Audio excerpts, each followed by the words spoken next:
El psicoanálisis convida al deber de descifrar el inconsciente del que se es sujeto, ese libro con tirada de un solo ejemplar cuyo texto virtual llevas por todas partes y en el que está escrito el guión de tu vida, o al menos su hilo conductor. Jack Alan Miller. Cartas a la opinión ilustrada. Guidance psicoanalítica. La psicohigiene y la orientación. Autor. Licenciado. Vasconcelo Juan Carlos. Profesor, ensayista. Derechos reservados. Isidoro VGH, fragmento. Es común que venga un paciente y nos diga, usted, doctor, ¿qué puede hacer conmigo? Mi madre murió cuando yo nací, en el parto, mi padre no soportó la situación, se fue y me dejó con mi abuela. ¿Qué podemos hacer ante eso? Es lo real. Sí, es lo real, pero podemos hacer algo. No vamos a revivir a la madre ni hacer que la historia se retrotraiga a aquel instante, pero podemos propiciar que el sujeto diga de otro modo ese real. Y decirlo de otro modo es situarse de otro modo ante eso que aparecía como un destino inexorable.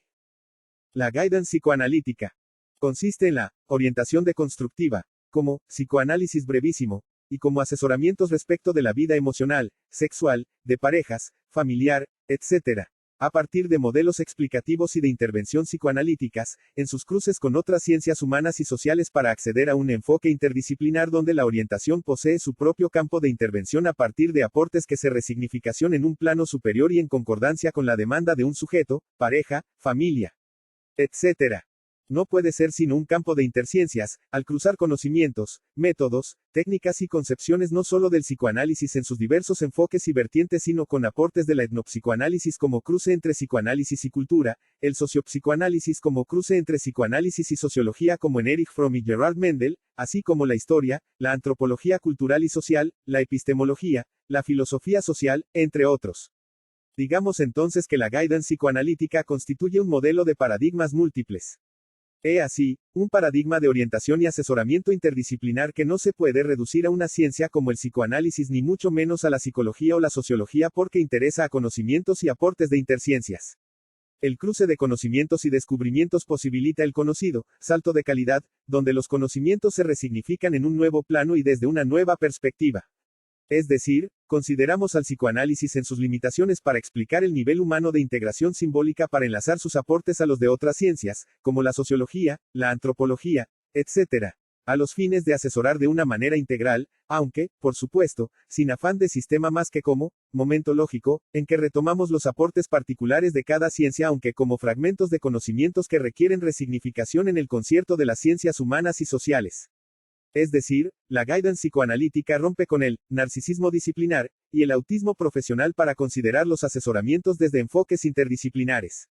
Sin embargo, un psicoanálisis transdisciplinar es posible en el sentido en que la escucha, las interpretaciones, etc., del profesional se torna múltiples, donde múltiples discursos se cruzan como el discurso amo-capitalista, el discurso amo-universitario, el discurso de la queja o histérica y finalmente, el propio discurso del analista de orientación como momento de concluir, a partir de múltiples aportes y paradigmas que nos llevan a un deseo compartido, deseo común, tanto social como grupal, y finalmente, en cada sujeto de tal deseo. La orientación o guidance deconstructiva. Un sujeto con problemas de parejas, familiares, con un hijo adolescente difícil, con emergentes adictivos, fracaso escolar, problemas del desarrollo infantil, miedos, fobia social, etc. Recibe el asesoramiento y orientación psicoanalítica pero no como consejos ni como una nueva moral de vida para adherirse en forma conformista. No consiste en la identificación con el orientador ni la asunción de ética o moral de vida. Es decir, el orientador no es el modelo de vida que el orientado viene a buscar.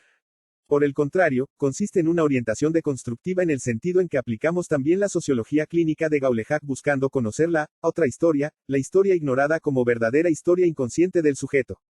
Es decir, el llamado guión inconsciente de vida, o programa de vida, como inconsciente programa. En este sentido, conocemos también la historia familiar y aplicamos también el concepto de disfamilia, como familia dividida, que desarrollamos en nuestro El Pichón Dividido. Pero aún, aplicamos un aporte de Lacan conocido como la teoría de las dos lenguas, seminario, disoluciones, en que entre hombres y mujeres asistimos a dos lenguas que no tienen mucha intención de comunicarse y que solo se confabulan a los fines de la procreación, como sostiene Lacan. Es decir, un uso práctico de las diversas teorías y descubrimientos del psicoanálisis, la sociología clínica, el socioanálisis, la antropología, etc. Pero aún, consideramos lo social, la coyuntura social, la historia social, en dialéctica con la historia subjetiva, familiar y de linajes, en relación a las dos lenguas citadas. Asesoramos así conociendo la dialéctica de linajes en la pareja, en la familia, como aspectos centrales que determina tipos de conflictos y líneas de orientación. Como guidance deconstructiva, sondeamos en el discurso del sujeto, en la conversación, en el versar junto, a los fines de escuchar lo que nos cuentan en lo que dice, como más allá de lo que dicen y como discurso del inconsciente. Es decir, lo que el yo de los sujetos nos cuentan nos llevan a los sujetos del inconscientes, que es el personaje inconsciente que domina al sufriente, con lo que despejamos los enfoques del yo imaginario que no cree estar determinado por su inconsciente. Mejor dicho, una deconstrucción integral del discurso del sujeto que es lo que nos cuenta más allá de su conciencia a través de la comunicación subliminal del inconsciente. A tal fin, procedemos no como el pintor que agrega, dirige, aconseja, se posiciona en el discurso amo etc.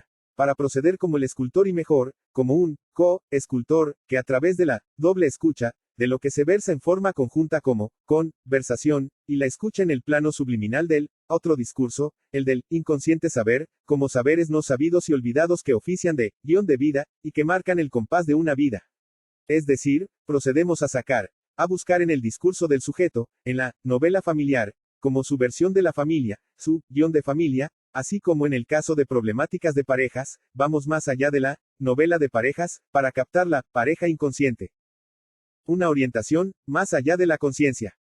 Sin duda que las diversas formas de orientación psicológicas que conocemos se centran en el plano de conciencia.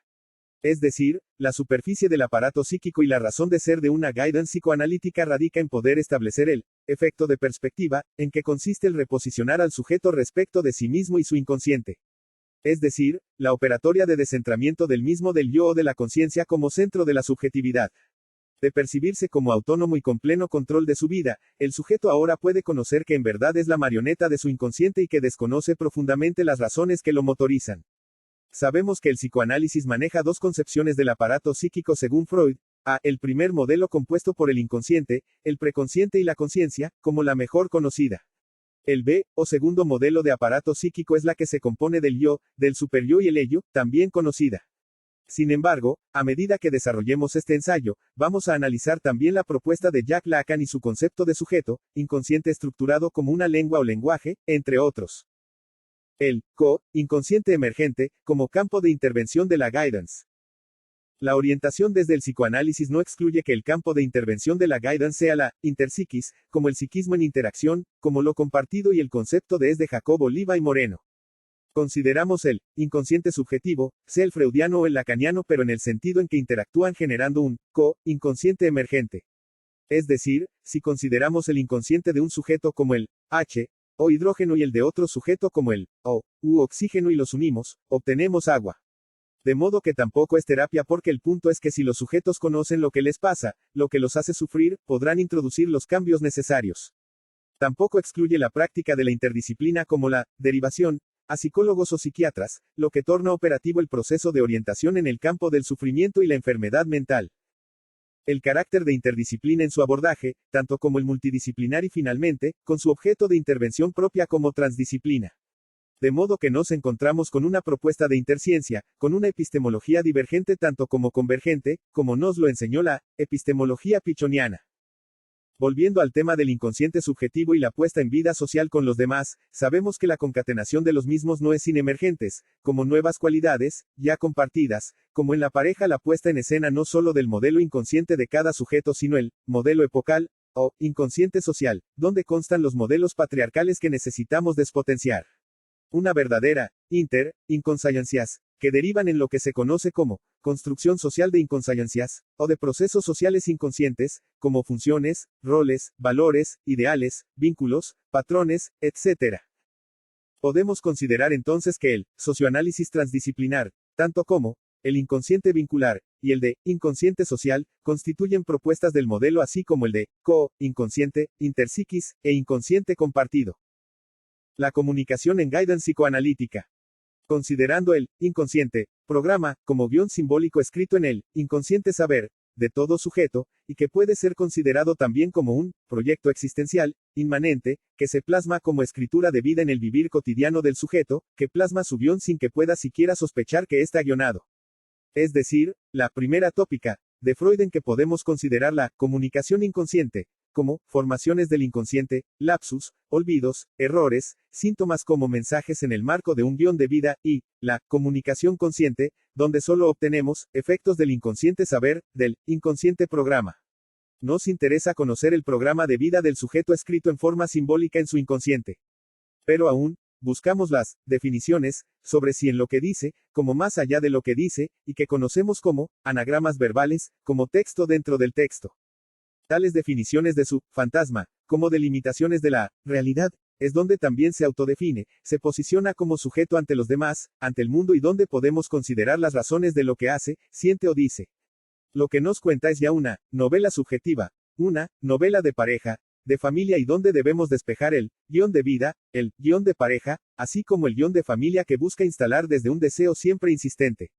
Es la compulsión a la repetición, donde insisten más de lo mismo, a pesar de que sufre. Sufre en un plano consciente pero inconscientemente goza porque se juega su propia definición de la realidad donde se juega su fantasma como fantasía inconsciente y que es motorizado por su deseo. Digamos, el sujeto del inconsciente como personaje, ubicado en el plano simbólico, que maneja al yo del sujeto, se comunica en forma metafórica, que son metáforas sobre lo que desea que sea su estilo de amor, de pareja, familia, etc. Aunque desde un deseo urgente, impositivo y que Pierre Aulagnier consideró como deseo de alienación. Encontramos pistas sobre lo que nos comunica en forma inconsciente en el modo inconsciente, que el sujeto actúa en modo automático, inconsciente, y que consisten en insistencias, repeticiones, de un estilo de vida, de un sistema de amor, de pareja y familia, porque en su carácter, encontramos rasgos de identificación a modelos familiares, como el caso del niño identificado al padre y de quien ha calcado todo un modo de ser, un estilo de amor, de cómo se debe ser con las mujeres, qué pareja armar, etc. Es decir, como nos lo enseñó Jack Lacan, el inconsciente se compone de palabras, de mandatos familiares que sume al sujeto como la marioneta de un discurso familiar. Sabemos que el psicoanálisis oficial acostumbra laborar con el deseo y el goce, con el inconsciente falta, de índole platónica, y que implica el análisis, la terapia psicoanalítica, que es otra vertiente del psicoanálisis. Pero hay más y consiste en la orientación o guidance desde un abordaje psicoanalítico. En cuanto a la psicodinámica de la comunicación, o de cómo interactúan las partes del aparato psíquico en su primera formulación, sabemos que el filtro fundamental es el inconsciente pero no solo como deseo que busca satisfacción o insatisfacción porque sobre todo, ponemos énfasis en la naturaleza de la información que es disfrazado por la censura o mecanismo de represión que opera entre el inconsciente y el sistema preconsciente, consciente. En tal proceso de distorsión de la información, operan dos mecanismos, a saber, el desplazamiento de lo importante a lo niño, a lo insignificante, como sucede en el sueño donde lo no importante aparece como crucial, y la condensación que sintetiza tendencias opuestas, o temas diferentes en un solo tema. Es el caso de quien habla de su novio pero proyectando características paternas, sin que lo note, etc. De modo que, la verdad que alimenta lo que el sujeto nos cuenta en forma consciente y desde su inconsciente, aparece toda deformada, con lo que, necesitamos buscar tales ideas a través del incentivo del proceso de asociación o conversación. De acuerdo a la cita Miller que leemos unos trazos más adelante, buscamos conocer el texto virtual, o guión de vida, que el sujeto lleva por todas partes pero solo para buscar legitimarla. Tal guión puede ser el de un tipo de masculino, un modelo de amor, un tipo de elección de la pareja, un estilo de pareja, o un tipo de familia que el sujeto busca plasmar en modo automático o inconsciente. Es decir, lo que podemos llamar potenciales simbólicos, o hilos conductores de una vida, una forma de amar, un potencial divorcio, etc. Básicamente, lo que buscamos hilar a partir del discurso del sujeto es lo que Miller nos grafica en esta cita. El psicoanálisis convida al deber de descifrar el inconsciente del que se es sujeto. Es el libro con tirada de un solo ejemplar cuyo texto virtual llevas por todas partes y en el que está escrito el guión de tu vida, o al menos su hilo conductor. Jack Alan Miller. Cartas a la opinión ilustrada. El guión de vida. No solo el psicoanálisis ha considerado la vida como guionado y tenemos el caso de Eric Berne y su concepto de guión de vida, u otro como el filósofo José Ortega y Gasset desde la filosofía de la existencia quien considera la vida como un programa para ser, como un proyecto y al sujeto como futurición. Desde el psicoanálisis, sabemos que el está escrito, Colette Soler, Miller, etc. o inconsciente programado, es ya algo escrito por muchos analistas y alude a que la vida posee su libreto, su guión, su texto virtual o simbólico que engrama los avatares de la vida. De modo que, nuestra escucha y orientación implica el conocimiento pormenorizado de tal guión a los fines de conocer su contenido y finalidad. Es decir, el sentido escrito de la subjetividad, que los analistas consideran menos porque se centran en el inconsciente deseo, y en el goce, que buscan controvertir para facilitar el viraje desde las fijaciones sintomáticas a otra de mayor libertad respecto al sufrimiento. Pero ¿en qué sentido estamos entonces guionado?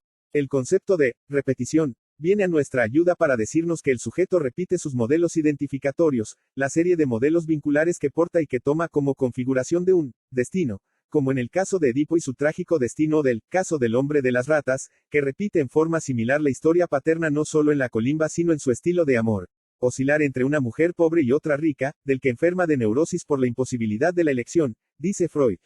Entonces, podemos decir que estamos guionado en el sentido en que Lacan define el inconsciente, como una historia ignorada por el sujeto pero como la verdadera historia, lejos de su conciencia. Tenemos entonces, guión de vida, historia ignorada, saber no sabido, texto virtual que portamos y que alude así a una historia que necesitamos conocer como es y en relación a la repetición de modelos porque el sujeto además porta, modelos identificatorios, incorporados en la familia, a temprana edad como su, ideal del yo, como superyo, que además operan como mandatos en el sentido de lo que el sujeto debe ser. Es decir, el principio del deber, que empuja al sujeto a concretar su guión de vida. Pero preguntémonos una vez más respecto de este, guión inconsciente, porque no alude a algo consciente.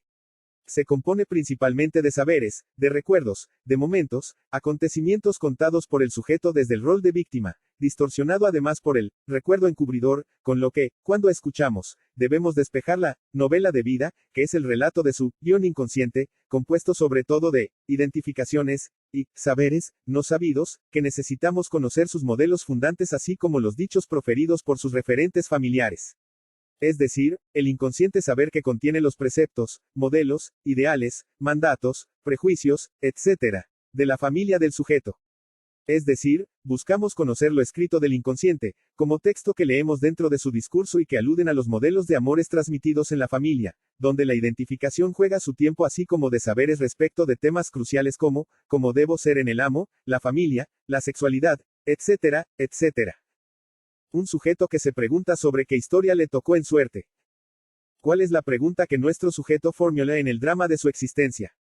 Aludimos a una pregunta simbólica, que localizamos en sus quejas, en sus demandas, en sus síntomas insistentes, etc. Citemos a Lacan. La pregunta del sujeto no se refiere de manera alguna a lo que puede resultar de tal o cual destete, abandono, falta vital de amor o de afecto. Concierne a su historia en cuanto él la desconoce. Su vida está orientada por una problemática que no es la de su vivencia, sino la de su destino, a saber, ¿qué significa su historia? Comillas. Efectivamente, es la pregunta por el sentido de su historia, inconsciente, ignorada, pero eficaz para hacerlo sufrir. De modo que, ponemos hincapié no en el inconsciente deseo, como la falta que motoriza una existencia, que todos conocemos y es ya un clásico, sino en el inconsciente saber, como su programa de vida, como el guión inconsciente, donde podemos leer la lógica de su vida, las razones, como causas de los avatares de su vida. Es el abordaje de la existencia a través de la cara de verdad, de saber, del inconsciente, a contrario del análisis que pone énfasis en el sujeto del deseo y del goce como lo intolerable que lo hace sufrir. Pero la guidance psicoanalítico es una intervención que se acota en la faz de verdad, del saber no sabido, sin el cual, ningún síntoma tendría sentido. El abordaje es solo por otra vía, la vía del saber inconsciente que buscamos conocer en el otro discurso, del discurso consciente del sujeto. Sigamos citando al maestro Lacan respecto de lo que la demanda del sujeto formula como pregunta simbólica, vinculado con la verdad que ignora y que lo sume en sufrimientos, viene a buscar lo que hay para encontrar. Y lo único que él tiene para encontrar, propiamente hablando, es el tropo por excelencia, el tropo de los tropos, se llama su destino. Jack Lacan, libro 8, La transferencia, 1960-1961. Por destino, en Lacan entendemos la historia ignorada como verdadera historia y no la oficial. Para el yo del sujeto que se mueve en el eje imaginario de las creencias e ideales tanto familiares como sociales. Entonces, lo primero es que interpretamos todo sufrimiento, todo síntoma, miedos, fobias, inhibiciones, lo que no marcha, un conflicto de pareja, una obsesión, problemas sexuales, etc., como producto de la historia ignorada como inconsciente, saber que buscamos hilar, como la trama en que el sujeto está atrapado y que, una vez localizado, le devolvemos como asesoramiento y orientación para que se produzca la rectificación, el cambio o viaje hacia la vía alterna, de no sufrimientos. Construimos tal historia y buscamos los motivos inconscientes, que llevaron a tal traspié, a tal fracaso, a tal conflicto, a tal divorcio, a tal violencia de pareja, etc. Como las premisas inconscientes que alimentan sus conflictos vinculares, familiares y sociales. Es decir, de nuevo encontramos que tal historia es el guión inconsciente, o hilo conductor de su vida, que al hacerse consciente, le posibilita al sujeto las redecisiones, los cambios. Sin embargo, la guidance psicoanalítica es también interdisciplinar y el mismo proceso puede ser interpretada desde otras miradas en forma similar o diferente, como el guión de vida, en el análisis transaccional o como sentido de vida, o logo, desde la logoterapia de Viktor Frankl. Pero aún, podemos operar la derivación, cuando la compulsión a la repetición opera en el sentido de la resistencia al cambio, como reacción terapéutica negativa, y es un deber ético la intervención del clínico si el sujeto lo necesita. Identificación y deconstrucción de las identificaciones como operatoria de la guidance. Como ya lo afirmamos, el inconsciente, saber, como sistema de saberes no sabidos que promueven fantasías inconscientes, ideales, etc. Así como de modelos identificatorios, y que en Pierre o Lagnier conforman un proyecto identificatorio, nos remiten a que la operatorio de orientación consiste en guiar al sujeto hacia tales, en su discurso, en su autoescucha, donde se escucha hablar y considerar sus modelos fundantes, que lo programan en el sentido del éxito o fracaso. Citemos un fragmento de un libro mío. Identificaciones que destinan. Habíamos visto que el superyo se constituye en gran medida por identificaciones con la instancia parental en el marco del complejo de Edipo. Y efectivamente, vamos ahora a caracterizar esta faceta destinante del proceso de identificación. En psicoanálisis, al deseo de ser como un otro idealizado como modelo se los denomina identificación. Claro es que, es un deseo inconsciente de ser como el otro. El niño idealiza al padre y quiere ser como el punto de esta manera, el niño incorpora todo el sistema de vida del padre.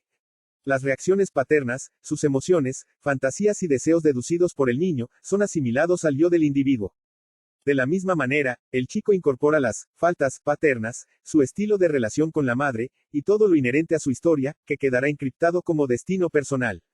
Sobre todo, el niño se identifica con el deseo paterno, como cuando un padre docente desea ser un escritor, y logra la consecución del mismo en el destino del hijo. Quizás nadie entienda las razones del por qué el hijo se hizo escritor, pero a nivel inconsciente todo está muy claro. Ser idéntico al otro, asumir sus insignias, deseos, fantasías y aspiraciones no constituye sino una forma de amor hacia nuestros progenitores. En este proceso, se forma el carácter, el yo y el destino de un hijo. Por eso Freud define al yo como la suma de las identificaciones en su famosa obra, El yo y el ello. Son un conjunto de rasgos o insignias tomados del otro. No consiste en una imitación mecánica sino en una identificación inconsciente con el otro, aunque también puede ser con personajes ficticios tanto como con la fantasía de los padres o con los modelos del árbol genealógico de otras generaciones. A ello Freud le agrega las herencias ancestrales, filogenéticas de la humanidad. Por otro, en la identificación asistimos al proceso de ser identificado, en un destino particular. Este proceso proviene de los otros hacia el individuo, que queda identificado y destinado según un modelo o sistema de vida. Sin embargo, sin el proceso complementario de lo que llamamos identificación, que consiste en la asunción, consciente o inconsciente, de las insignias de un modelo desde su reformulación y adecuación a los a priori del propio ser, destino o programa, la identificación, o clasificación o nominación por los otros no se llevaría a cabo. Por eso, la autoidentificación, destina, fija un rumbo organizando una vida. Un tipo particular de identificación merced a la escasez, pobreza, injusticias y sufrimientos, etc.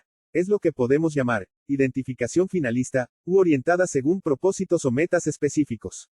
Consiste en asumir el destino de un modelo exitoso como en el caso de aquellos que además de la identificación de base acaecida en el marco familiar, asumen ciertos modelos sociales que se complementan con aquella incorporada en la familia. Aunque también en la familia, en el caso de aquella hija que considera a la madre como privilegiada, con poder y amor hacia el padre, lo que la joven ambicionara como su propio destino. En el caso del hijo, imita conscientemente y se identifica con un padre exitoso.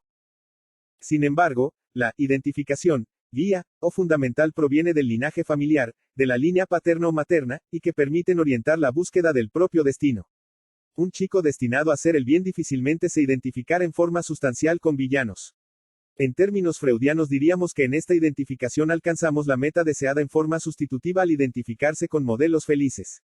Si uno no puede ser como un padre exitoso, al menos resulta posible parecerse a él en algunos aspectos. En ciertos casos, esta identificación no es con la totalidad del modelo, como el caso del capitán que termina hundido con el Titanic, por ejemplo. Son los modelos de la vertiente social, cuyos requisitos para anclar a buen puerto es que el sujeto posea esos modelos familiares en su haber. Si existen similitudes marcadas entre el destino del sujeto y los modelos inducidos desde lo social, la generalización identificatorio es más fácil. El hijo de un marino será marinero o seguirá el deseo de su padre tanto como el deseo de la madre según la línea familiar, dominante en la sucesión de las identificaciones que estructuran un destino. Podemos considerar entonces que la identificación constituye un organizador existencial. Podemos suponer que muchos casos justifican esta suposición. Destinología psicoanalítica. Un inconsciente generador. Al considerar el inconsciente como la sede de las premisas anticipadas de una vida, podemos buscar en ella la historia ignorada, el mito fundante de una vida, los mandatos encriptados y que inculpan al sujeto si se desvía, y en suma, el guión inconsciente, que sume al sujeto como a una marioneta. Lo consideramos como marioneta de su inconsciente, saber y programado, y nos enfrascamos en conocer el contenido de saber del mismo. Accedemos a tales saberes también desde sus modelos identificatorios incorporados, como otra faz crucial y a medida que construimos el mapa de su vida, su mismo código de vida, o programa existencial, le devolvemos en forma de preguntas, como preguntándonos sobre si los datos que hemos interpretado pudieran ser verdades. Pero en este proceso no solo consideramos el inconsciente deseo, o de falta, típico del psicoanálisis de Freud o de Lacan, sino la propuesta de un inconsciente generador, que oficia de programa, que estructura un proyecto de vida, un estilo, y donde el sujeto es activo aun siendo comandado por su inconsciente y el inconsciente social en que vive inmerso como el pez en el agua. Citemos otro fragmento de un libro. El destino anticipado del hombre de las ratas. Otro caso psicoanalítico donde vemos el papel destinante del deseo es la historia del hombre de las ratas. Lo crucial en ella, como vamos a demostrar, es el destino anticipado por los padres muchos años antes de su nacimiento. En este caso, lo que acosa al sujeto son los mandatos provenientes de su inconsciente versus su deseo y ante el cual no manifiesta sino síntomas que lo sumen en un destino obligado. Y esto en un momento de su destino en que, habiéndose recibido de abogado, debía definir su nueva orientación hacia la vida. Debía casarse, siendo que en su familia la línea dominante provenía de su madre. Por ello, como su padre, debe casarse con una mujer que no ama, solo por su dinero, tal cual lo fuera su padre. Contrariamente a tales mandatos, el joven se había enamorado de una joven pobre a quien amaba. Como ya lo intuía Freud, el conflicto era entre su deseo y la de sus padres. La famosa procrastinación no consiste sino es postergar la decisión debido a conflicto entre deseos. Todo esto genera angustia, inhibiciones y síntomas, todos muy conocidos. Sin embargo, el sujeto trata de hacerse un destino a la medida del destino paterno. Las consagradas ideas de que el obsesivo busca construir la función paterna, consiste más bien en la búsqueda de comprensión del destino paterno y su propio destino, su definición de su subjetividad y su ser tanto en el marco familiar como su linaje. Recordemos las dos dimensiones del sujeto según Freud, a saber, ser un fin de sí mismo y al mismo tiempo, como representante de la cadena transgeneracional de su linaje. Las preguntas sobre la vida, la existencia, la muerte, el amor, etc., no apuntan sino al suprasentido, que otorga dirección y lógica a los síntomas, inhibiciones y angustias, el destino del hombre de las ratas. Como una verdadera gramática inconsciente, que fija su destino como copia literal de la del padre, el hombre de las ratas cede el manejo del dinero de su herencia a su madre, por ejemplo. Por tradición masculina, no desea deber nada a una mujer y ello no solo habla de un carácter desligado de su existencia porque es marca de un destino masculino, tal cual lo era el de su padre. Solo desea tener deuda con un hombre y por ello el delirio justificatorio de que no le debe a la estafetera sino al teniente durante su estadía en el servicio militar. Por otro, la determinación paterna lo obliga a elegir una mujer rica, pero su síntoma lo induce hacia su deseo de enamorarse de una mujer pobre. Esta historia de oscilaciones entre una mujer rica y otra pobre se reitera por ejemplo entre la estafetera rica, que le paga la deuda, y la cantinera pobre. De idéntica forma que el padre por su paso por el servicio militar, debió contraer una deuda, un amigo salvador y la oscilación entre ambas mujeres. En el fondo, y como búsqueda de una ideal del yo que regule su vida, el hombre de las ratas deseaba contraer una deuda con el hombre, o mejor, con el padre. Por ello, perdido en la imagen especular, el hombre de las ratas se pierde en el laberinto de su destino simbólico donde se juega el deseo de sus padres versus el suyo. Lo insistente en su caso es la historia donde el padre utilizó el dinero de su compañía en el ejército, oportunidad en que lo salva un amigo aunque nunca devolvió ese dinero. La Eficacia simbólica, del mito, destino para nosotros, aparece en todo detalle del caso, como el momento en que debía elegir una mujer entre la rica que no amaba y la pobre amada. Debía adecuarse a los mandatos de la historia paterna y sus dudas y síntomas se remontan a la pregunta por su destino versus la del padre y el mandato familiar donde mandaban las mujeres. Identificado a las insignias parentales, el hombre de las ratas materializa su destino apoyado en el ideal paterno. En cierta manera, el discurso inconsciente, indescifrable, aliena al sujeto en un destino literal y paterno. Las fallas paternas retornan en el sujeto como deuda impaga al amigo, como oscilación entre dos mujeres, etc. ¿Dónde ubicamos la identificación del hombre de las ratas al padre y a su destino? Destinología psicoanalítica. Mensajes del inconsciente generador. Hablamos de un inconsciente generador como productivo y no solo en potencial o lo que sería en el futuro. Constituye las premisas o programa de un modelo o estilo de vida que forja un proyecto existencial, un guión de vida como construcción a partir también de los aportes del inconsciente social, como los moldes sociales y roles, tanto como valores e ideales que influyen en el sujeto o el grupo. No escuchamos enunciados, como oraciones o palabras hechas, sino enunciaciones, que es cuando el inconsciente habla y se comunica con nosotros. Es decir, hay un discurso inconsciente, a través de las formaciones del inconsciente, como un sueño y sus partes, imágenes, escenas, lo que sintió, etc. Así tomamos la concreción de una vida, lo que le pasa, lo que desea, sus ideales, e ideas, etc., como elementos que contienen su faz inconsciente, y como representantes de su programa existencial, su guión inconsciente o programa. Los consideramos como significantes, de significaciones reprimidas u ocultas en el inconsciente y que definen el sentido de su vida, su mismo programa, así como lo que le sucede es parte de lo que está cifrado en su historia ignorada. Leamos una cita de un libro mío. Un significante que destina. El potencial explicativo del psicoanálisis nos llevó a la suposición de que sus conceptos implican algo más que una visión pulsional del ser humano, porque también habla de un nivel mayor de sentido que delimita la especificidad de muchos conceptos, el destino. Por ello, debemos ahora ahondar en el sentido destinológico del significante.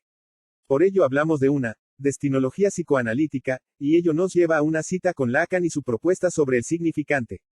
Sabemos que realizó una relectura sumado con aportes sobre el psicoanálisis a partir de la lingüística estructural de Ferdinand de Saussure, además del estructuralismo en antropología liderado por Jean-Claude Lévi-Strauss. Para Lacan, si lo que descubrió Freud tiene sentido, es que el desplazamiento del significante determina a los sujetos en sus actos, en sus destinos, en sus rechazos, en sus cegueras, en sus éxitos y en su suerte, no obstante sus dones innatos y su experiencia social, sin consideración por el carácter o el sexo, y que de buena o mala gana todo lo dado psicológico seguirá el tren del significante con armas y bagajes. Escrito sí, página N grado 40, editorial Siglo XXI Editores. Entonces, claramente podemos captar que el significante determina el destino para Lacan. La suma de los significantes constituidos en el inconsciente. ¿En qué consiste este significante que destina? Una de las definiciones clásicas del significante para el psicoanálisis es que constituye una entidad formal diferenciable que se especifica por su relación con otros significantes. No constituye el signo clásico donde se relaciona un concepto, significado, con un significante, imagen acústica de la palabra, debido a que la teoría del significante rompe el signo para hacer prevalecer el significante sobre el significado. Un significante puede ser una palabra, un gesto, un sueño, un elemento del mismo, un síntoma, un recuerdo, un tipo de sufrimiento, un silencio, etc. No obstante, su carácter de polisémico remite a significados reprimidos en el inconsciente. Los significantes vehiculizan un deseo reprimido como la verdad oculta de un síntoma o un sueño, etc. En su concatenación con otros significantes, genera un efecto crucial para el psicoanálisis, el efecto sujeto. Así, Lacan dice que el significante representa al sujeto para otro significante. El desplazamiento significante determina al sujeto, en su destino. El significante es autónomo, nos atraviesa a pesar de nuestra conciencia, se articula y repite hasta de un sujeto a otro. Por otro, el mismo inconsciente que habíamos dicho determina un destino, consiste en la repetición de una batería significante. Verdadera cadena inconsciente que se revela a través del discurso, un síntoma, un sueño, etc., y que sorprende y supera nuestra intención consciente. Por ello, el psicoanalista Leo interpreta los cortes de la palabra, los olvidos, errores, etc., como significantes de una significación reprimida en el inconsciente. Gracias al automatismo de la cadena significante, en psicoanálisis se habla de causalidad significante, que determina al sujeto en su destino, entre otros. Y dicho en forma explícita por Lacan en la frase citada al comienzo de este apartado. Por ello, podemos sostener que el sujeto se encuentra capturado en la cadena significante de su inconsciente que, de esta manera, hace destino. Fundamentalmente, debemos considerar la articulación de la batería significante inconsciente como un lenguaje, que en su decir produce su mensaje a descifrar. Por ello decía Lacan que el inconsciente está estructura como un lenguaje a interpretar. Creemos que además de hablar de síntomas y verdades vinculadas a la pulsión sexual, el lenguaje mismo constituye el carril de un destino cifrado en sus intersticios. Como un escrito, que consta en el inconsciente, a semejanza de un programa informático que programa, no solo síntomas sino un destino escrito, en la concatenación significante. Un ejemplo simple es el del sujeto que reseña su historia de fracasos en un soy un perdedor, posición de perdedor que él padece y considera como su único destino y que el análisis debe relativizar para pasar de la necesidad de un destino de condena a otro de nuevas posibilidades. En otro caso, una afirmación significante versa así: vivo entre dos tiranos, y es el caso de una mujer maltratada por su hombre tanto como por su suegra, donde volvemos a encontrar lo que Freud ya había afirmado respecto de algunas mujeres, que transfieren sus vínculos preedípicos tempranos con la madre, entrevista como tirana, sobre el marido y suegra. Destinología psicoanalítica. Un idioma subjetivo generador.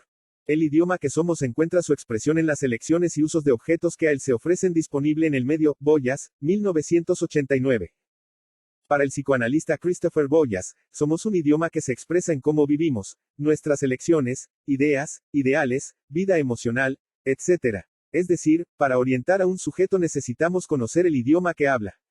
Como otros idiomas, necesitamos conocer su modelo de mundo, su definición de familia, pareja, amor, hijo, trabajo, sexualidad, etc., como definiciones particulares donde podemos abstraer la definición general de su idioma.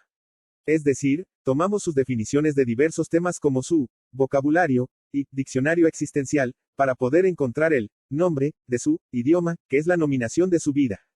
Pero debemos recordar que todo lo que un sujeto dice habla de su modelo de mundo, de su autoconcepto, de lo que él cree que debe ser, lo que fue programado para ser, por lo que se autodefine cada vez que habla. Si habla de su pareja será su modelo de pareja y no el de ambos integrantes de la pareja, y para decirlo en otros términos, su idioma habla de su inconsciente como la base de datos de su vida. Pero cuidado, las significaciones de un idioma remiten a transmisiones a partir del idioma familiar, donde el sujeto es fiel y leal al idioma de su modelo identificatorio o padre, por ejemplo en el caso del hijo, o la madre, en el caso de la niña. Es decir, el idioma del sujeto adquiere significación en el eje de la diacronía como continuador de la cadena de linajes del que proviene y del que es su portavoz y representante en una versión con pocas variantes. Entonces, cuando escuchamos a un sujeto hablar, sabemos que es hablado por su inconsciente, y que así como define a los demás, la vida, etc., también connota o puntúa sobre sí lo que le resulta de agrado, lo que anhela, lo que desea, lo que teme o busca, etc. También despejamos del idioma subjetivo, el idioma de familiar, como el ejemplo de los Capuletos y los Montescos, en Romeo y Julieta, pero aún, el idioma de linajes, donde la madre buscaba un sistema de familia diferente al del padre así como este último el suyo. En una dialéctica de pareja y familia que necesitamos conocer para orientar al sujeto en el mapa de su vida. Muchas veces y en broma, se suele acotar que fulano es un X, o es hijo de los X, como representante o portavoz de un grupo desde donde provino, según nuestra regla de intercambio y parentescos. Un inconsciente que programa al sujeto. A partir del modelo cibernético de los años 50 del siglo XX, se comenzó a aplicar la metáfora del programa, en materia de psicoanálisis así como en otros ámbitos como el esquizoanálisis de Deleuze. Este último consideró un deseo maquínico, productor, como deseo potencia, a diferencia del deseo falta, de Platón y del psicoanálisis de Freud y Lacan. Falta y potencia, como dos concepciones también del inconsciente porque desde el deseo maquínico, el inconsciente así como el deseo, son productivos, potenciales que se plasman y desarrollan en una existencia. Pero lejos de invalidar o excluir concepciones, nuestra postura es que ambas formas de deseos tanto como de inconsciente, son complementarias y que la falta que motiva la búsqueda desde Freud y Lacan, es complementada desde el deseo potencia productiva y maquínica de Deleuze. Es decir, un inconsciente que programa una vida porque es guión inconsciente, hilo conductor, y en ella buscamos a través del discurso, los contenidos de un saber no sabido, como historia ignorada, que determina la novela de vida que el sujeto se forja. Es decir, de lo que nos cuenta como su problema, como su conflicto de pareja, sus problemas familiares, etc. Despejamos el programa de vida escrito en su inconsciente y por el que lucha con todos en forma de un rinoceronte, a los fines de su imposición. Un Procusto, que busca imponerse merced al contenido de su programa que abarca también su programa de amor, de pareja, de familia y que lo lleva a diario, a los choques con los de su pareja o con su familia, etc. Es decir, el inconsciente nos programa los desencuentros, la famosa repetición del fracaso, como éxito en el plano inconsciente, los sinsabores y tropiezos, los logros y dotes, etc. Esto es diferente al conocido inconsciente, deseo que fija al sujeto a una modalidad de goce, incluso, y que los analistas buscan levantar a los fines de la curación. Pero eso es clínica, y nosotros hacemos guidance psicoanalítica. La vida como un proyecto identificatorio. Citemos a una conocida psicoanalista. Pierre Aulagnier define el proyecto identificatorio como la autoconstrucción del yo por el yo, crucial para que el yo pueda proyectarse en el tiempo. Para nosotros, el yo forja virtualidades identificatorias, posibilidades potenciales futuras proyectadas. Conceptualiza al yo como simple saber sobre el yo. Este saber asegura al yo un saber sobre el yo futuro tanto como el futuro del yo. Este yo advenido, de un yo futuro se caracteriza por la prueba de la castración y la necesidad de la renuncia a la certeza.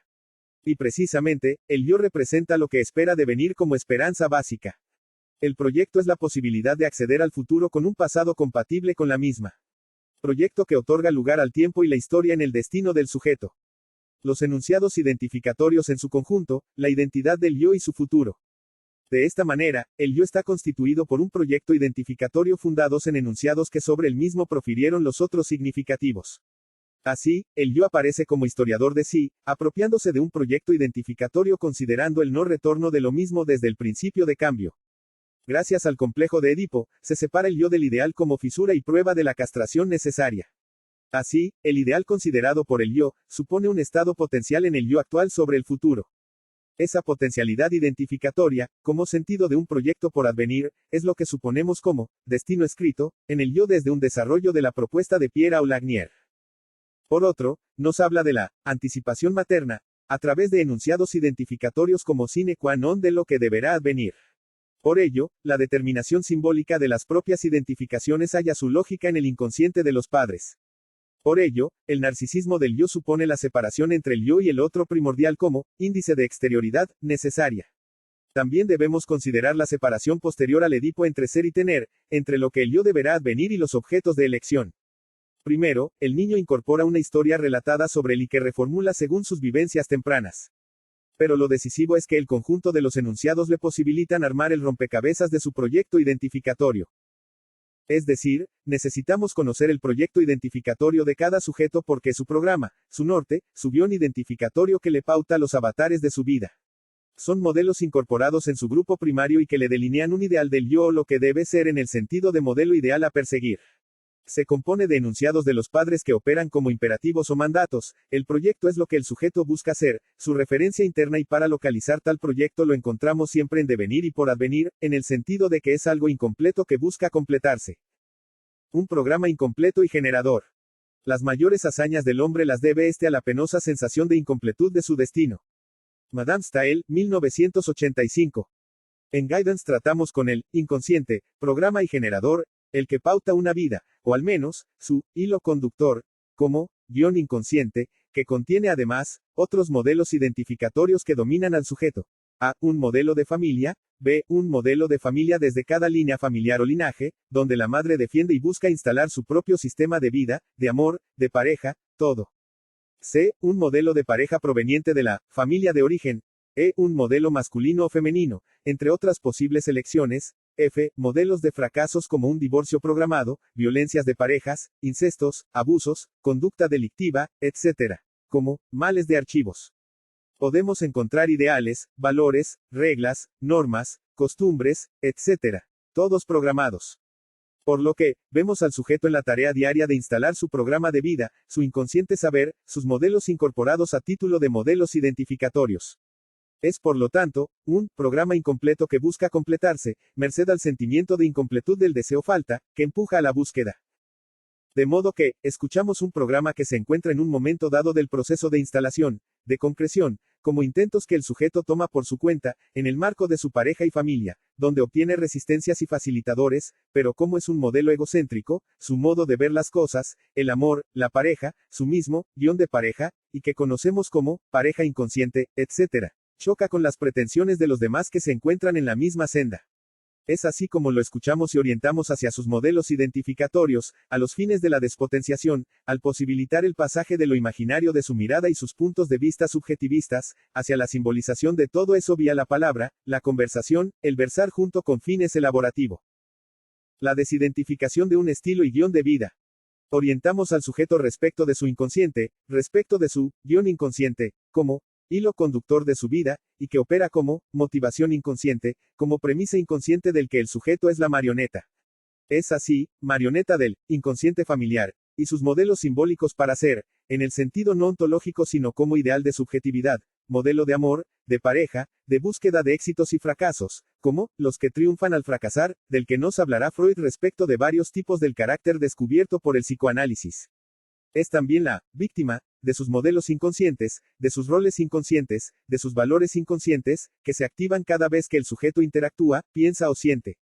Es decir, modelos identificatorios eficaces desde el punto de vista simbólico y que generan ideales, definiciones sobre la realidad, y del que nuestro sujeto no es consciente. Allí, la tarea del orientador consiste en poder detectar tales modelos que operan según una doble referencia. A. Desde el discurso consciente y las creencias del sujeto que moviliza modelos vinculares, roles, modelo de amor, de pareja, de familia, de quejas, etc. Y B. Como discurso inconsciente, donde habla una lengua subjetiva, un idioma propio, que necesitamos conocer para poder interpretar el modelo de realidad, como conjunto de definiciones sobre cómo es y debe ser la realidad. Es decir, allí localizamos saberes, significaciones, esquemas de interpretaciones, prejuicios, valores, etc., que aluden a un guión inconsciente de vida. A medida que conocemos al sujeto y su historia, lo consideramos como la novela de vida, y como contenido manifiesto, del que debemos despejar el contenido latente, o guión inconsciente. Tal guión apunta a plasmar un sistema de vida, un modelo de amor, de pareja, de familia, de masculinidad o feminidad, etc., en consonancia con los modelos primarios, o familiares y en especial, la definición del modelo identificatorio del propio género al que el sujeto es fiel por narcisismo de géneros. Entonces, nuestra escucha y conversación se centra en dos aspectos del discurso del sujeto, a saber, lo que nos cuenta conscientemente y que conlleva como anagrama comunicativo, otro discurso, el del guión de vida donde encontramos las razones o motivos inconscientes, o mejor, el modelo inconsciente de amor, de pareja, de familia, etc., que el sujeto moviliza y del que se queja. Acto seguido, nos centramos en sus modelos identificatorios que conforman su guión y a través de una comunicación subliminal, que realizamos con ejemplificaciones, anécdotas similares al caso del sujeto y que además conlleva la nueva orientación o solución, fragmentos de películas, viñetas, etc. Inducimos una interpretación indirecta y anecdótica, pero que es una inserción de informaciones en el plano inconsciente. Es decir, la comunicación subliminal consiste en comunicar por debajo del nivel de la conciencia apuntando a relativizar sus esquemas rígidos, su carácter, plagado de identificaciones y automatizados como forma de ser, y poder así inducir la vía nueva, la vía alterna a que aludía Freud. Con esta comunicación en doble plano, una consciente y otra subliminal, también aludimos a sus modelos identificatorios vinculados con sus modelos familiares, de linajes, de géneros, porque si es ella, su palo, es la madre, siendo ella, la astilla. En el caso del hombre, el padre y el estilo de amor, de vida, de pareja, etc., que busca plasmar en una reyerta de pareja siempre renovada y que conocemos, dialéctica impositiva de pareja. Es decir, operamos la identificación, a que aludía Ana Freud como forma de construir el programa de vida, el guión inconsciente, el ideal que persigue, pero allí mismo, comenzamos a orientar hacia la vía alterna, como viraje hacia nuevas elecciones, hacia nuevas posibilidades de vidas. Posición del orientador en la comunicación. ¿Cuál es la posición fundamental del orientador en materia de escucha, interpretación, construcción del guión inconsciente y la devolución respecto de los motivos inconscientes que determinan el sufrimiento de los consultantes? El lugar en que se posiciona el orientador no es el del profesor como amo del saber y que asesora al sufriente. Por el contrario, es el lugar del que ignora y que por ello escucha a los fines de encontrar pistas sobre él. Sujeto del inconsciente, como personaje inconsciente, que domina al yo del sujeto enajenado en lo imaginario, sin poder conocer las razones o motivos inconscientes que lo llevan a los desencuentros amorosos, en fracasos y sufrimientos, etc. Es también, además el del testigo fiel, en quien el sujeto deposita confianza, como cuestión imprescindible para que se desarrolle la conversación y que pueda emerger la verdad oculta en su discurso. Por otro, el orientador representa la ciencia, al saber sistemático, válido, legítimo, y como representante de una verdad científica, social, cultural como aspectos de lo simbólico. Es decir, la creencia en su rol, en la legitimidad de su rol, de quien sabe, es lo que lleva al efecto de cambio vía eficacia simbólica. La creencia en su palabra, en su saber, es lo que el sujeto considera como garante de la intervención. También representa al otro del semejante en quien el sujeto transfiere, transferencia positiva o negativa, sus pautas habituales, como transferencia repetitiva de sus prejuicios, conocimientos, etc. Es también el otro que desilusiona, que frustra al presentar otro panorama y que posibilita la ruptura de la propia realidad gracias a que torna consciente las premisas ignoradas e inconscientes. Pero es también el que posibilita el efecto de perspectiva y golpe de insight como brusca toma de conciencia de una realidad más amplia, de una verdad ampliada hacia el modo inconsciente de funcionamiento y que descentra del yo que cree ser dueño de su historia y sus vínculos. La psicohigiene como método de la guidance.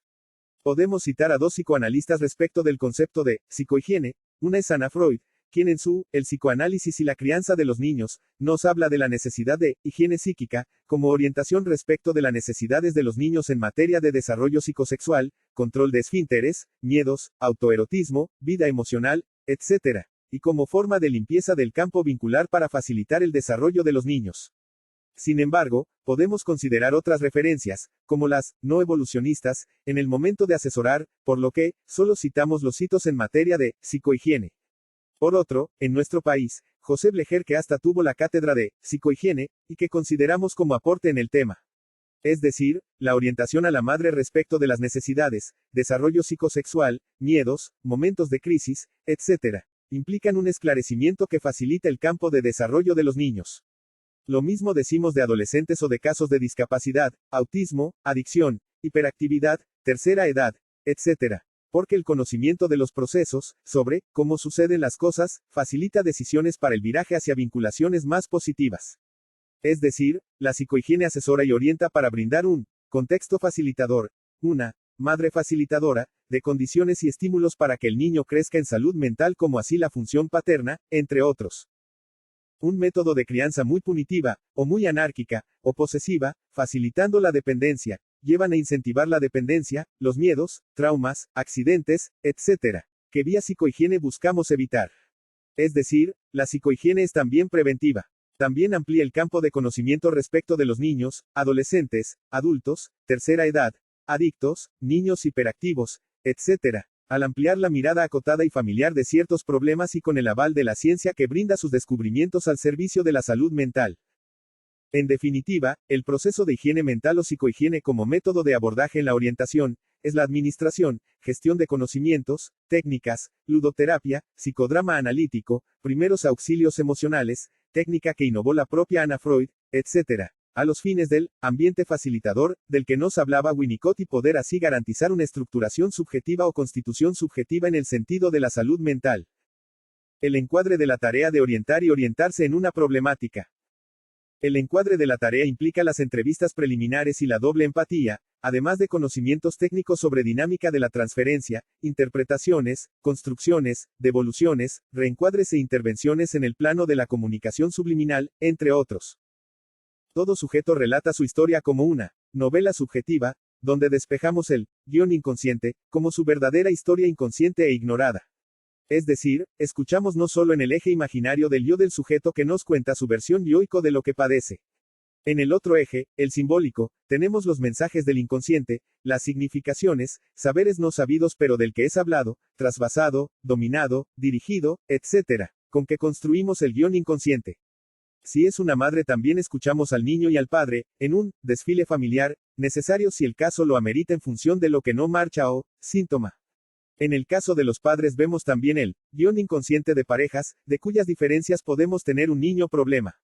Es decir, el niño síntoma de la pareja de los padres pero aún, el niño en función de cada padre, como portavoz del linaje, como un sujeto que es posicionado en el deseo y guión inconsciente de la madre y del padre en dos sistemas de vidas, a saber, la de la madre y el del padre. Mejor dicho, establecemos un psicoanálisis de linaje, donde estudiamos la dialéctica de pareja, la puja intersubjetiva de dos guiones inconscientes y donde el niño ocupa un lugar simbólico que necesitamos conocer para liberarlo del lugar en que es fijado. La retroalimentación del saber no sabido. Lo que ayuda al viraje desde todo lo impuesto, desde modelos transmitidos desde cada linaje, desde cada familia, así como desde lo social como modelos sociales conscientes e inconscientes es que el saber no sabido, sea sabido, es decir, la toma de conciencia respecto del inconsciente, saber, como la cara de saber de todo inconsciente. Pero no aludimos al saber meramente consciente como epifenómeno o efecto de saberes y fantasías inconscientes, sino estos hechos conscientes, lo que hace que la eficacia simbólica de tales dejen de operar y que el sujeto pueda ahora gestionar mejor sus problemáticas. Es decir, la posibilidad de realizar el viraje desde lo impuesto, desde modelos de sufrimientos, etc., hacia lo electivo, que el sujeto elige previa despotenciación de aquellos moldes impuestos en su familia, así como desde el campo social como inconsciente social. Conocer respecto del qué, del cómo, y del por qué, lleva al dominio de los mismos desde el plano de la conciencia. Es la toma de conciencia con fines de cambios, de virajes, de operar una resignificación de todo lo transmitido y la ampliación del campo de la conciencia como realidad amplificada. Confrontar al sujeto con su verdad ignorada, lleva efectos de cambios porque el saber no sabido es la verdad como causa que alimenta los problemas del sujeto. Orientaciones con niños. Las líneas del desarrollo, de Anna Freud.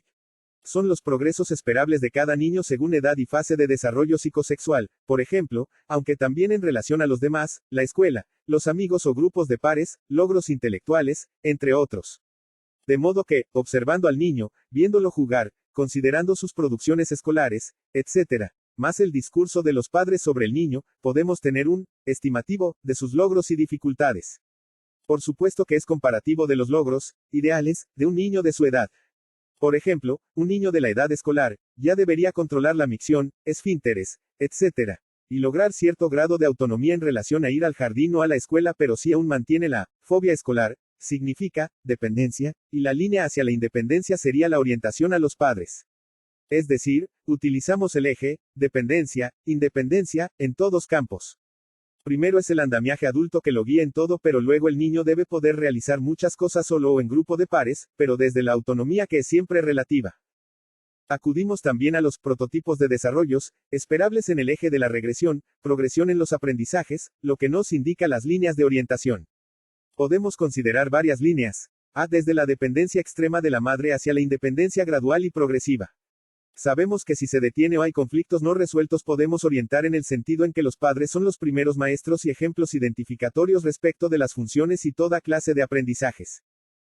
B. La relación anaclítica o de apoyo en la madre y el padre para satisfacer sus necesidades hacia grados crecientes de autonomía y el poder posponer la descarga de necesidades como el alimentario, etc.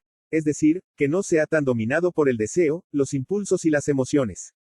Implica necesidad de límites maternos y paternos, como los precursores principales de modelos de aprendizajes. Es decir, los padres no solo son responsables sino además los promotores de logros en materia de aprendizaje sobre cómo realizar los roles, las funciones, etc.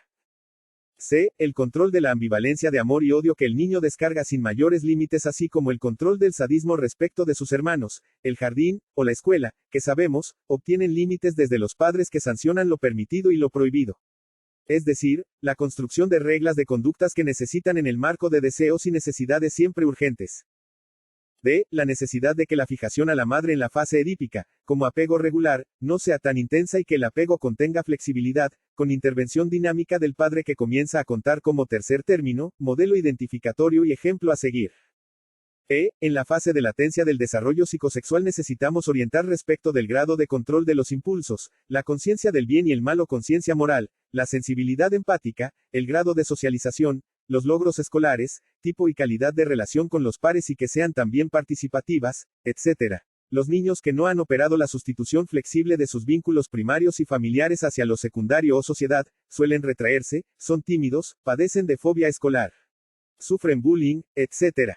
F. La fase adolescente como siempre turbulenta, con sus duelos típicos a analizar, el grado de dependencia o deshacimiento de los padres y la infancia, como duelo adolescente que es más lógica que evolutiva o biológica. Es hora del amor y la sexualidad que incentiva las diferencias generacionales, nuevos vínculos, etc. Donde podemos encontrar adolescentes que no adolecen, que continúan apegado a los padres, con lo que orientamos hacia grados crecientes de autonomía, espacios propios, deportes, grupo de pares, pareja, educación sexual, entre otros. Podemos considerar que los padres necesitan asesoramiento respecto de las siguientes líneas del desarrollo. Desde la lactancia dependiente hasta la alimentación por sí mismo. De la incontinencia al control del esfínteres, donde incentivamos la disciplina del retrete, como orientación de los padres para que el niño logre autocontrol. Desde la ausencia de autocuidado a ser responsable por el propio cuidado corporal, donde los niños necesitan no solo palabras sino modelos, ejemplos a seguir, que no siempre se presentan. Desde el egocentrismo al logro de la socialización como para participar con los compañeros, amiguitos, y ser un buen compañero. Desde los juegos infantiles con juguetes a los juegos de reglas como el fútbol, etc. Y trabajos cotidianos propios de cada edad. No hablamos de trabajo infantil, sino actividades para compartir con los adultos. Algo a considerar es que los niños pueden manifestar estancamientos en el aprendizaje de las líneas merced a traumas, abusos sexuales, maltratos, abandonos emocionales, violencia de pareja de sus padres, maltrato escolar, miedos, etc. Y operarse también una regresión temporal o con crisis que ya requieren de la derivación a terapia. Orientaciones sobre métodos de crianzas. Sabemos que los castigos corporales, humillaciones verbales, ataques a la autoestima, descalificaciones, etc. dañan la integridad psíquica del niño. Pero algunas formas de imposición de límites provienen ya como mandatos en el superior sobre cómo se deben disciplinar a los niños. De modo que acudimos al enfoque deconstructivo, a la concientización de tales métodos agresivos y a los derechos del niño a métodos democráticos, no punitivos, de acordar límites y reglas de conductas. Es decir, buscamos en el discurso de tales padres el legado autoritario y los métodos propios de ciertas familias y procedemos a la relativización y la orientación hacia reglas de convivencia democráticas, aunque en el marco de la asimetría generacional, en que el adulto no se deja doblegar por niños que tiranizan como el mentado niño emperador. Prevención de la depresión anaclítica. Según René Spitz, es producto del descuido y el abandono emocional del niño que no recibe así el alimento emocional necesario. La mirada perdida, la rigidez en la expresión facial, rechazo del contacto, cese de los llantos, gimoteos, etc. Si antes de que se llegue a un periodo crítico vuelve a entrar en contacto con la madre, o sus sustitutos, la perturbación desaparece con rapidez. El hospitalismo. Son los casos conocidos de filas de cunitas con bebés bien cuidados desde lo físico pero con carencias de estímulos emocionales. Los síntomas: la expresión sin vitalidad, mirada perdida, sin mirada social, expresiones estereotipadas, retraso en la simbolización, perturbaciones somáticas, etc. Donde muchos terminan muriendo debido a la carencia emocional. La separación emocional. Se diferencia de la carencia materna, porque ocurre la separación del niño de la madre o su sustituta sin estímulos positivos posteriores. Es decir, ruptura del apego, dolor por la madre, llantos, penas, tristeza, e identificación con el objeto perdido. Los estadios que puede atravesar ante la separación son: fase de protesta y solicitud de la madre, combinado con llantos y angustias; fase de derrumbe y zozobra, con estrés postraumático; y finalmente la identificación con el objeto perdido, en donde el niño es su madre, aunque en el plano inconsciente. En general, la separación desencadena el duelo por pérdida, donde resulta crucial orientar hacia la compensación vía sustitutos, con ambientes propicios, espacio para jugar y elaborar la pérdida y espacio para conversar con adultos sobre el tema. Cabe agregar que mientras son de meses, el trauma queda grabado marcando el carácter del pequeño y como falta, que remite a la búsqueda de la misma. El restablecimiento de un ambiente facilitador de Winnicott con figuras compensatorias así como de estímulos emocionales adecuados, llevan a la reparación emocional y el restablecimiento de un desarrollo positivo para el niño. La carencia paterna. Sabemos de la importancia de la función paterna en la estructuración del sujeto en el proceso edípico. Es el ideal del yo del sujeto, su modelo de identificación que le permite salirse de la órbita del deseo materno y adquirir una subjetividad, un apellido y un linaje. Sin embargo, nosotros le agregamos el psicoanálisis genealógico, donde operan dos linajes, dos líneas familiares, poderosas en la estructuración del sujeto y que son: A. El linaje materno y sus ofertas de modelos de identificación para el niño, y B. El linaje paterno en diferencia y empuja distributiva de insignias y modelos para el niño. El niño suele ser leal al modelo paterno por la lealtad de géneros, y el narcisismo de género, por lo que se inclina hacia el tercer término de la relación localizada en el padre. Ante la falta del padre, su ausencia o alejamiento, habilita la entrada en escena de los masculinos del linaje materno, tíos, abuelos, padrinos, etc. Es decir, la complementariedad social de los roles. Pero la carencia paterna no es sin costos y muchos casos implican la psicosis, al quedar el sujeto fuera de lo simbólico, tal como estudió Jack Lacan. Los niños que padecen la falta paterna suelen salir con pobreza de carácter, con problemas de límites, identidad difusa, y con estructuras psicóticas, cuando la carencia es absoluta. En otros casos lograr cierta estructuración aunque con déficit, porque los sustitutos no lograr el enganche emocional con el niño y son a predominio de normas, reglas y rechazos, cuando no de castigos. Por lo que, orientamos en el sentido de la necesidad de la presencia paterna, en la realidad y en lo simbólico con su función de separar al niño de la órbita del deseo materno. Cuando es un padrastro, incentivamos el enganche emocional con el niño y de este hacia el sustituto o padrastro y de límites democráticos, exento de castigos, orientado hacia la necesidad del niño de que el adulto asuma el rol. Pero a veces, el narcisismo paterno, que excluye todo indicador del rival o padre del niño, lleva a rechazos en el plano inconsciente, lo que compromete la programación de la identidad del niño. Entonces, en el caso de niños carentes de padres, con padres abandónicos o que se ausentan en su función, sustitutos, etc., incentivamos la necesidad de la función paterna asesorando además a los integrantes de la familia. Niños endogámicos. Son los casos en que el niño es recluido en la familia, no posee amigos o grupos de pares, no sale, etc., por lo que, se restringe sus posibilidades sociales en detrimento de su adaptabilidad social, integración social, criterios éticos, cultura infantil en el sentido de las actividades propias de todo niño en una época dada, así como su salud psicosocial en el sentido de aquella adaptabilidad flexible. En la escuela, suelen ser retraídos, menos participativos, manifestar incluso indicadores de Asperger, inhibición, no obstante, el rendimiento intelectual promedio. Orientamos en el sentido del derecho a salir, a socializarse, a tener permisos, con adultos que acompañen y realicen el monitoreo o seguimiento adecuado. Niños víctimas de grooming. Suelen circunscribirse al contacto con el dispositivo electrónico, como actividad predilecto, descuidando actividades escolares, con aire de secretos, silencios fuera de lo común en la mesa, y silencios que manifiestan sentimientos de culpas no expresadas merced a que están siendo colonizados por un adulto delincuente o ser direccionados a lugares, salidas que requieren transgredir las normas familiares y la autoridad de los padres, etc. Sin duda, en tales casos, orientamos hacia el diálogo, juego, el compartir y la vigilancia de parte de sus padres a los fines de la detección temprana del peligro y resguardar al menor de tales riesgos con recaudos como la revisión de sus dispositivos, etc. Niños víctimas de abusos sexuales. Los niños que están siendo víctima de abusos sexuales, toqueteos, amenazas, seducciones, etc., suelen manifestarse actitudes fuera de lo común, como la repentina adultomorfización, como volverse grande, merced a la identificación con el agresor, como mecanismo básico en estos casos. Suelen manifestar inhibición y miedos a quedarse solas o solos, en sus juegos movilizan el trauma en forma de monstruos que atacan niños, conductas regresivas como encopresis, enuresis, y regresiones que hablan de la retirada del aprendizaje merced a las agresiones. Manifiestan pesadillas, y no juegan en forma libre y creativa, lo que habla del trauma. Si son psicopateados por el abusador, manifiestan miedos, síntomas de abusos como prendas interiores manchadas, las citadas conductas regresivas, o un comportamiento activo y similar al abusador en sus juegos de jardín o con sus hermanos.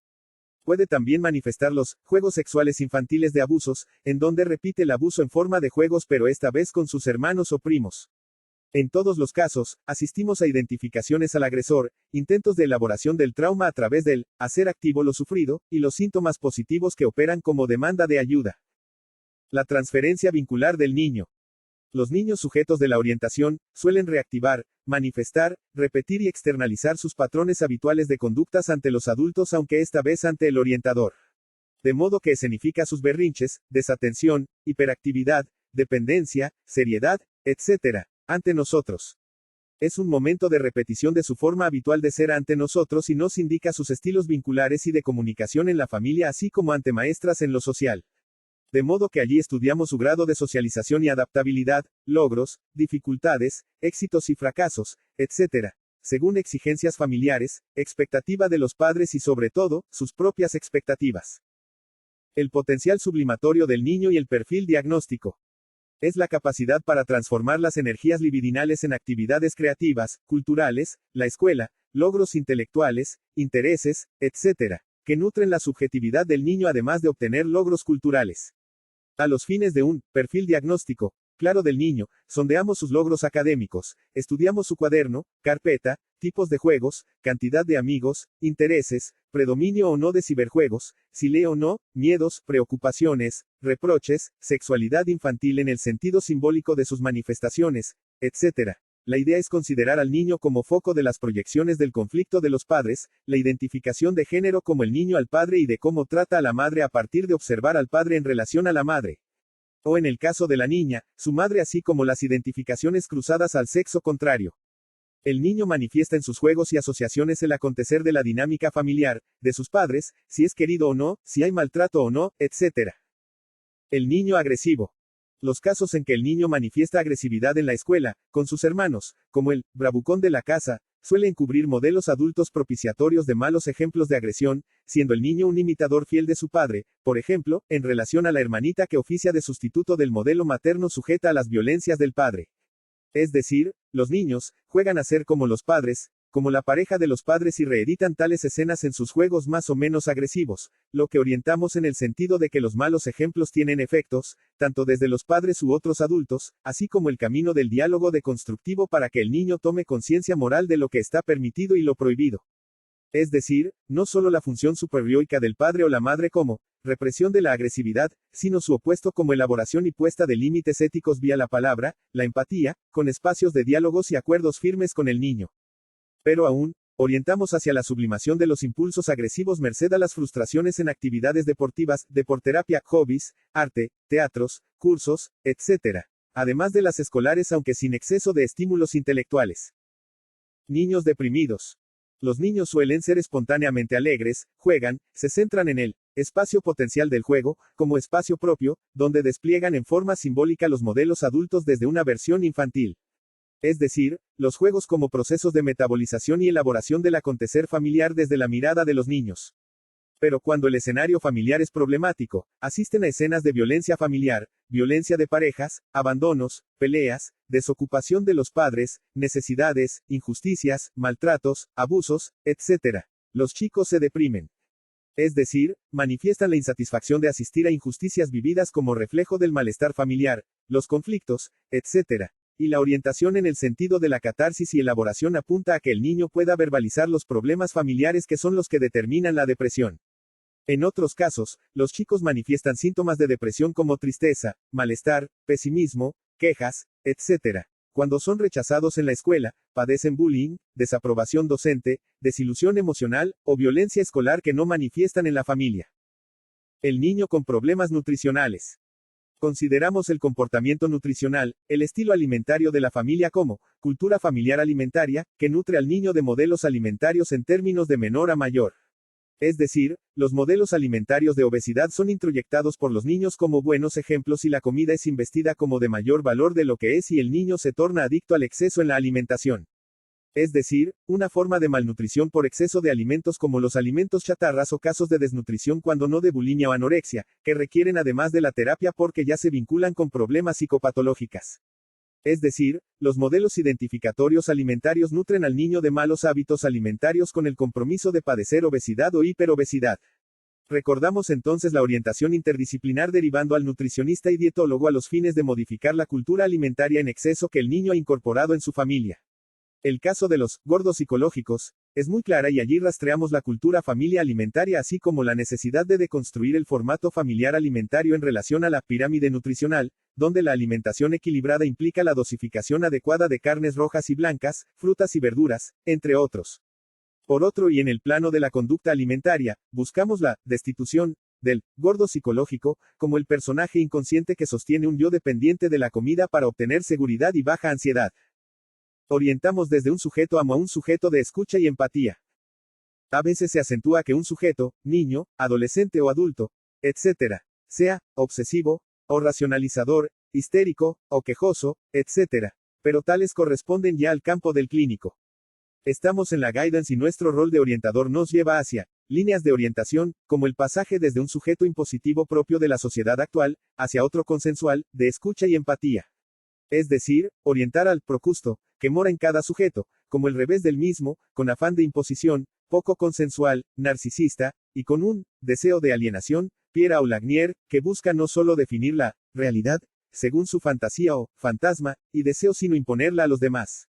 Cabe recordar al procusto que somos, a aquel bandido del Ática, muy generoso, que invitaba a los viajeros a su casa, atendiéndolos muy bien, y cuando estos estaban borrachos, procedía a atarlos a uno de sus dos lechos, a saber, el pequeño, donde sobraba piernas y cabezas, que procedía a cortarlos, para que puedan cuadrar en su lecho.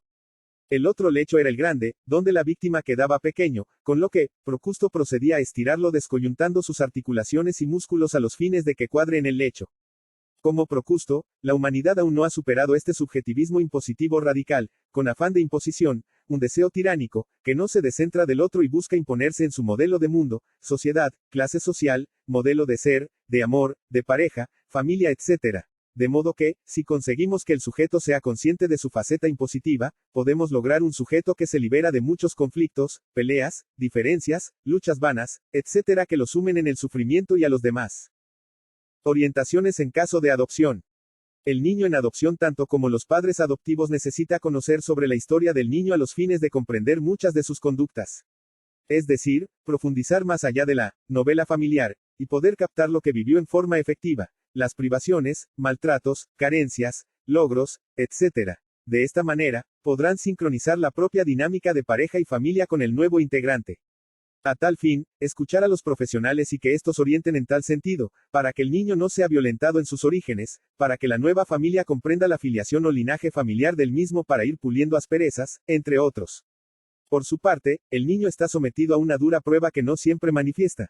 A saber, que está transitando el trauma de perder una familia, los lazos familiares, los modelos de sostén, su misma familia y que ello implica dolor, tristeza, etc. Que necesita elaborar en forma conjunta con su psicólogo, psicoanalista y en la familia, donde necesitará dos padres receptivos y de escucha de sus inquietudes y dificultades. Es decir, orientar hacia el proceso de compatibilización del niño en la nueva familia y que no se violente sus orígenes en pro del nuevo sistema familiar que espontáneamente se busca imponer al niño sin considerar sus inclusores emocionales previos. Es lo que suele suceder pero queda reprimido o sofocado para retornar más adelante como conductas incomprensibles para los padres adoptivos. El caso de la niñita de 3 años de padres adictos y marginales es muy claro porque en un primer tiempo todo marchaba bien hasta que llegó a la adolescencia y entabló vínculo con un joven marginal, como lo fuera su padre para la madre, con lo que se reeditó algo que la nueva familia nunca esperó que sucediera. Es decir, resulta necesario un enfoque de linajes, de deconstrucción de ambos sistemas de vidas, su sincronización, duelo y nueva familia en un proceso espiralado donde todos van a análisis de sincronización familiar o de ensamblaje familiar. De lo contrario, el niño es forzado a la nueva familia sin que se elaboren los traumas y males de archivos que él mismo porta. Orientación femenina. Ella necesita liberarse del condicionamiento social de la mujer definida en términos de madre, procreativa para trascender hacia la mujer que desarrolla su propio proyecto de vida, de mujer, de madre, en la sexualidad, en su vocación, respecto de la pareja y familia y desde enfoques consensuales, sin que violente ningún ámbito pero también sin que se someta en forma exclusiva a tales. Es decir, el desarrollo de sus potenciales de mujer. Es decir, de reprimir a la mujer que fue reprimida socialmente en el rol de sumisión en muchos campos.